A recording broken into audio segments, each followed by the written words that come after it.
வணக்கம்.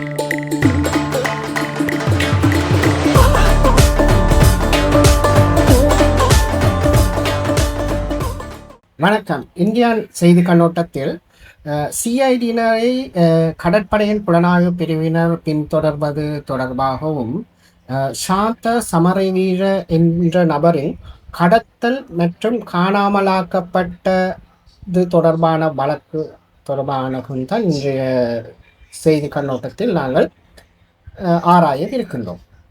இந்த செய்தி கண்ணோட்டத்துக்குள் நாங்கள் செல்வதற்கு முன்னர் என்னுடைய இந்த சேனலை நீங்கள் சப்ஸ்கிரைப் செய்யாமல் பார்த்து கொண்டால் தயவு செய்து சப்ஸ்கிரைப் செய்து லைக் பண்ணி மற்றவர்களுடன் ஷேர் பண்ணுங்கள். இனி நாங்கள் இந்த செய்தி கண்ணோட்டத்துக்குள் செல்வோம். சிஐடியினர் 30 ஜூலை 2025 நீதிமன்றத்துக்கு கவனத்துக்கு ஒரு விடயத்தை கொண்டு வந்திருந்தனர்.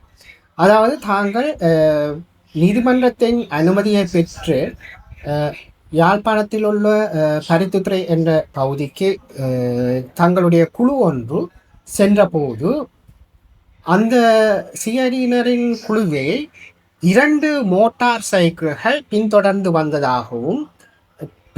வந்ததை தங்கள் அந்த சிஐடி குழுவினர் அவதானித்ததாகவும் பின்னர் அந்த 2 மோட்டார் சைக்கிளில் வந்தவர்களை விசாரணைக்குட்படுத்திய போது அவர்கள் தாங்கள் கடற்படையின் புலனாய்வு பிரிவைச் சேர்ந்தவர்கள் என்று தெரிய வந்தது. அதைத் தொடர்ந்து ஏரின் பணிப்புரையின் கீழ் இவர்கள் தங்களை தொடர்கின்றனர் என்ற சிஐடியினர் விசாரித்த போது லெப்டினன்ட் கமாண்டர் ஒருவரின் பணிப்புரையின் கீழ் தான் தாங்கள் சிஐடியினரை பின்தொடர்வதாகவும் அவர்கள் அந்த விசாரணைகளை தெரிவித்திருந்தனர். அது தொடர்பாக தாங்கள் விசாரணைகளை செய்து வருவதாக சிஐடியினர் நீதிமன்றத்துக்கு தெரிவித்தனர். இது மிகவும் ஒரு பாரதூரமான செயல். ஏனென்றால் ஒரு கடத்தல் தொடர்பான சாட்சியம் வழங்குபவர்களை காணுவதற்காக சிஐடியினர் செல்லும் போது அதை இன்னொரு பகுதியினர், அதாவது கடற்படையின் புலனாய்வு பிரிவினர் பின்தொடர்ந்து செல்வது மிகவும் பாரதூரமான செயலாக கணிக்கப்படுகின்றது. அடுத்ததாக இந்த சிஐடியினர் சென்ற 2 இடமும் பருத்தித்துறைக்கு சென்ற இடம் கரண் மற்றும் சரிதா என்ற இருவரை சந்திப்பதற்காகத்தான் அவர்கள் பருத்தித்துறைக்கு சென்றிருந்தார்கள். ஆனால் அவர்களை சந்திக்க முடியாமல் அவர்கள் திரும்புகின்றனர். ஏனென்று சொன்னால் அவர்கள் இலங்கையில் இல்லை என்றும் அவர்கள் சுவிட்சர்லாந்தில் தான் தற்போது வசிப்பதாகவும் அந்த வீட்டில் இருந்தவர்களால் அறியப்படுத்தப்பட்டிருந்தது. இதைத் தொடர்ந்து கடற்படையின் புலனாய்வு பிரிவும் அந்த வீட்டுக்கு சென்று விசாரித்ததாகவும் அறியப்பட்டுள்ளது. இது ஏன் இந்த சிஐடியினர் அங்கே சென்றார்கள், அடுத்தது கடற்படையின் புலனாய்வு பிரிவு ஏன் சிஐடியினை பின்தொடர்ந்தது என்று ஆராய்ந்து பார்த்தால் உங்களுக்கு தெரியும், திருகோணமலையிலே கன்சைட் என்ற தடுப்பு முகாமில் தடுத்து வைத்திருந்தவர்கள் பற்றி ஒரு விசாரணை ஒன்று நடைபெற்று வருவது நீங்கள் எல்லாம் அறிந்திருக்கலாம். அந்த விசாரணையின் போது சிஐடியினருக்கு சில தகவல்கள் கிடைக்கின்றது. இந்த 2 பேர் யார், சரிதா மற்றும் கரண் என்றும் இவர்கள் இருவரும் கணவன் மனைவியும், இவர்களும் இந்த கன்சைட் என்ற தடுப்பு முகாமில் தடுத்து வைக்கப்பட்டிருந்து பின்னர் வெளியில் வந்திருப்பதாகத்தான் அறியப்பட்டுத்தான் அவர்களை சந்திப்பதற்காகத்தான் இந்த சிஐடியினர் அங்கு சென்றிருந்தனர். ஆனால் அவர்கள் சுவிட்சர்லாந்தில் இருப்பதாக அறியப்படுத்தி அவர்களை தொடர்பு கொள்ளும் முறைகளையும் அவர்கள் பெற்றுக்கொண்டு சிஐடியினர் சென்றிருந்தனர்.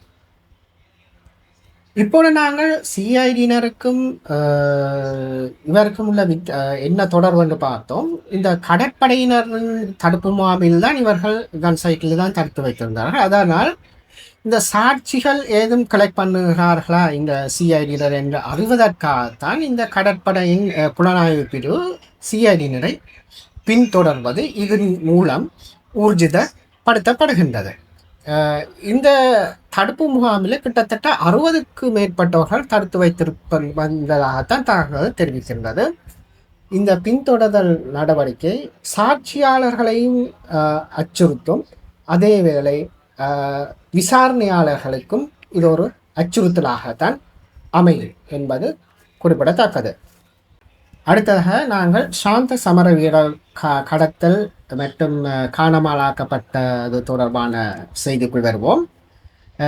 இவர் இந்த செய்தி எப்போது வருகிறார், இந்த 11 இளைஞர்கள் திருகோணமலையிலே தடுப்பு முகாமில் கடத்தப்பட்டு காணாமலாக்கப்பட்ட பின்னர் திருகோணமலை தடுப்பு முகாமிலே தடுத்து வைத்திருந்தது தொடர்பான சாட்சியங்கள் வெளியாகியிருந்தது. இது சம்பந்தமான விசாரணைகளை சிஐடியின் மேற்கொண்டு வந்திருந்தது. அதன் போது ஒருவர் இது சம்பந்தமாக கைது செய்யப்படுகின்றார். உண்மையிலே இவர் கடற்படை போலீசாரினால் கைது செய்யப்பட்டு சிஐடியினரிடம், அதாவது நிஷாந்த டி சில்வா தான் அப்போது சிஐடிக்கு டிரெக்டர் இருந்தார், அவரிடம் கையளிக்கப்பட்டனர். விசாரணையில் இவரிடம் இருந்து 3க்கும் மேற்பட்ட தேசிய அடையாள அட்டைகள் இருந்ததாகவும் அது கைப்பற்றப்பட்டதாகவும் தெரிவிக்கப்பட்டது. அதன் போது தெரிய வந்தது பல பேர் இவ்வாறு கைது செய்து தடுத்து வைக்கப்பட்டிருந்தார் என. கிட்டத்தட்ட 60 பேருக்கு மேற்பட்டவர்கள் இந்த முகாமில் தடுத்து வைக்கப்பட்டிருந்ததாக தகவல் தெரிவித்தாங்க. உண்மையில் 11 பேருக்கு எதிராக சாட்சியங்கள் கிடைக்கப்பட்டிருந்தது. இதில் கடற்படை மற்றும் போலீசாரின் பெயர்கள் உள்ளடக்கப்பட்டிருந்தது. அவர்களின் விவரங்களை பார்ப்போம்.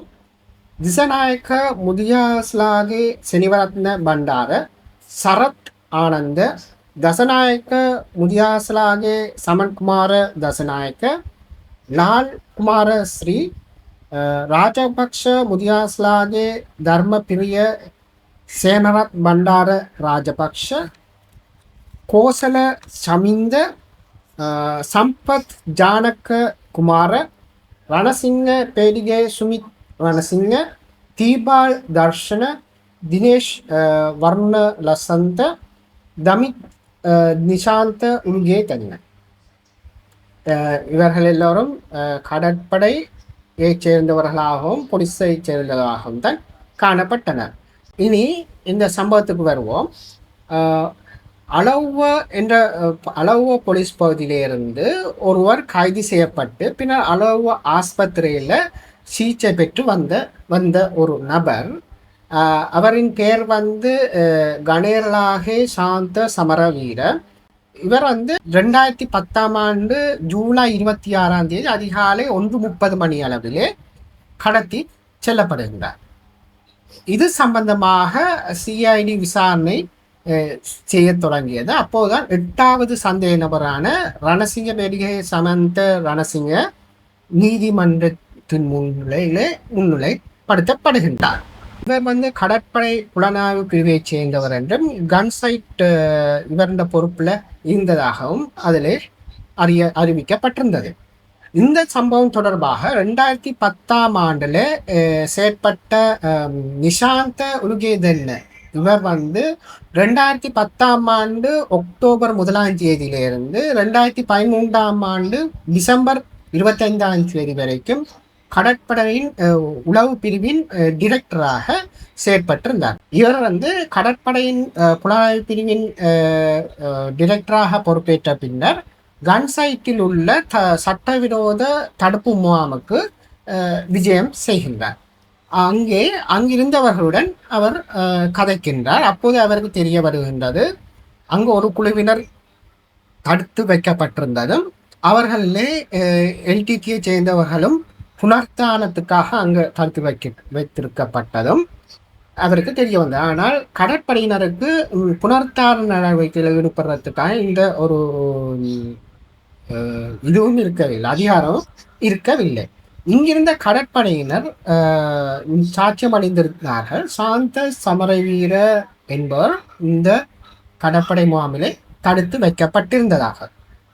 சாந்த சமரவீர தடுத்து வைக்கப்பட்டிருந்த இடத்துல இருக்கிற ஒரு சுவரில் ஒரு விலாசம் ஒன்று, வீட்டு விலாசம் ஒன்று எழுதி வைத்திருந்தார். அத்துடன் சோப்புரையிலே அவர் தன்னுடைய வீட்டு விலாசத்தை எழுதி தன்னுடன் தடுத்து வைக்கப்பட்டிருந்த ஒரு சகாவிடம் கொடுத்திருக்கின்றார். அவர் விடுவிக்கப்பட்டு வீடு செல்லும் பட்சத்தில் இந்த சோப்புரையை தன்னுடைய வீட்டிலே சென்று கையளிக்கும்படி நிஷாந்த் அப்பொழுது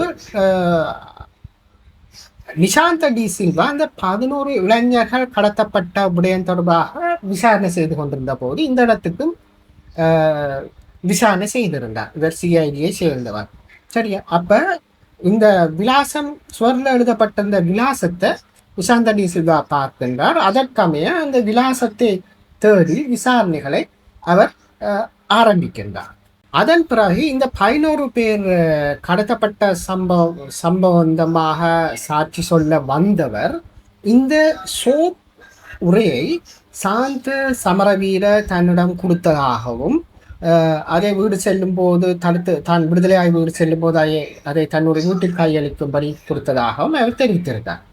ஆனால் இது சரியாக அவருடைய கையெழுத்தாண்டு ஆராய்வதற்காக நீதிமன்றம் ரசாயன பகுப்பாய்வு பிரிவிற்கு ஒரு உத்தரவை வழங்கியது. அதற்கமே ரசாயன பகுப்பாய்வு டிபார்ட்மெண்ட் இந்த பகுப்பாய்வு செய்து இது சாந்த சமர வீரவின் கையெழுத்து தான் அந்த தடுத்து வைக்கப்பட்டிருந்த நிலையத்தில் இருக்கிற சுவரில் இருக்கிற விலாசம் எழுதிய கையெழுத்தும் அவர் சோப்புரையிலே எழுதி கொடுத்த கையெழுத்தும் அவருடைய வீட்டிலே காணப்படுகின்ற புத்தகங்களிலிருந்து எடுக்கப்பட்ட கையெழுத்தும் எல்லாம் சமமாக இருப்பதால் இது அவருடையதான் என ரசாயன பகுப்பாய்வு டிபார்ட்மெண்ட்டும் அதை உறுதிப்படுத்தியிருந்தது நீதிமன்றத்துக்கு. இதிலிருந்து சாந்த சமரவீர என்பவர் திருகோணமலை கன்சைட் சட்டவிரோத தடுப்பு முகாமிலே தடுத்து வைக்கப்பட்டிருந்தது உறுதி செய்யப்படுகின்றது. இந்த விசாரணைகள் முன்கொண்டு செல்லப்படும் போது நிஷாந்த உறுதியதென்ன இதை அறிந்திருந்ததும் அந்த முகாமின் பொறுப்பாளரான இருந்த ரணசிங்க இருந்ததும் தெரிய வந்தது. அதற்கமையத்தான் முன்னாள் கடற்படை தளபதி கைது செய்யப்பட்டிருந்தார். இப்போது சந்தேகம் ஏற்படுகின்றது என்னவென்றால் சப்ரகமுக மாகாணத்திலே இருக்கின்ற ஒரு பிரபலமான அரசியல்வாதியின் தேவைக்கேற்ப இந்த சாந்த சமரவீர என்ற நபர் வாஸ்குணவர்த்தனவின் குழுவினால் கடத்தப்பட்டு திருகோணமலையிலே உள்ள இந்த கன்சைட் சட்டவிரோத தடுப்பு முகாமுக்கு கையளிக்கப்பட்டதாக ஒரு சந்தேகமும் தகவலும் வெளியாகி இருக்கின்றது. இங்கு எல்டிடியினரை மாத்திரமே தடுத்து வைக்கப்பட்டிருந்ததாக சொல்லப்பட்டிருந்தது. ஆனால் இங்கு எல்டிடியை மாத்திரமே அல்ல, சிங்கள நபர்களையும் தெற்கை சேர்ந்தவர்களும் இந்த சட்டவிரோத தடுப்பு முகாமிலே தடுத்து வைக்கப்பட்டிருந்தது தெரிய வருகின்றது. விசாரணையாளர்களை ஒரு குழுவினர் பின்தொடர்கின்ற ஒரு செயல் மிகவும் பாரதூரமானதாகவும் இப்ப விசாரணையாளர்களின் உயிருக்கு அச்சுறுத்தல் விடுக்கும் நோக்கமாக இந்த பின்தொடரும் நடவடிக்கை இருந்ததா அல்லது இந்த நோக்கத்துக்காக இந்த விசாரணையாளர்களை இந்த கடற்படை புலனாய்வு பிரிவினர் பின்தொடர்கின்றனர் என்ற ஒரு சந்தேகம் ஒன்று எழுகின்றது. இது மிகவும் பாரதூரமான செயல். இது சாட்சியங்களையும் பாதிக்கும், விசாரணைகளையும் நீதியான விசாரணைகளையும் இந்த நடவடிக்கை பாதிக்கும் என்பதில் ஐயமில்லை. இத்துடன் இந்த செய்தி கண்ணோட்டத்தை முடித்துக்கொண்டு வேறொரு செய்தி கண்ணோட்டத்தில் உங்களை சந்திக்கும் வரை நன்றி, வணக்கம்.